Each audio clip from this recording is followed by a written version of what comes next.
সুজির রসভরি পিঠা এতটাই সফট আর এত সুন্দর জুসি যে মুখে দিলেই মিলিয়ে যাবে।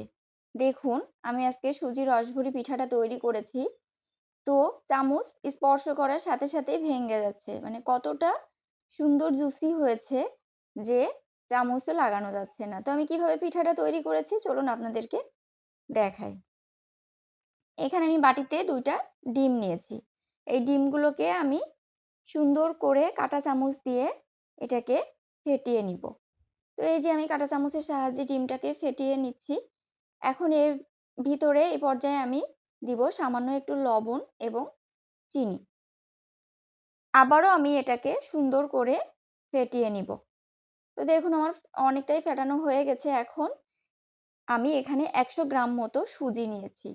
এই সুজির সাথে আমি আবারও এটাকে সুন্দর করে ফেটিয়ে একটা ডো তৈরি করে নিব। তো দেখুন আমি কত সুন্দর করে ডোটা তৈরি করে নিয়েছি। এখন এই পর্যায়ে আমি চুলায় একটা প্যান নিয়ে নিয়েছি। প্যানে আমি কিছুটা তেল দিয়ে যে গরম করে নিয়েছি, এই তেলের ভিতরে এখন আমি সুজির ডোটাকে একটু, একটু করে চামচ দিয়ে এটাকে আমি ভেজে নিব। তো দেখুন আমি এই যে এখানে একটু, একটু করে সবগুলোই দিয়ে দিচ্ছি। একে, একে আমি সবগুলোই ভেজে নিব।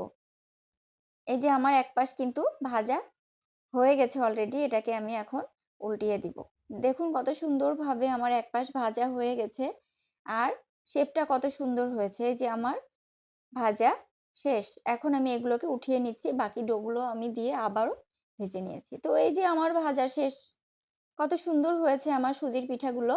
এখন আমি এই চুলায় আবারও একটা প্যান নিয়েছি। নিয়ে আমি এই প্যানে দুধ গরম করে নিব।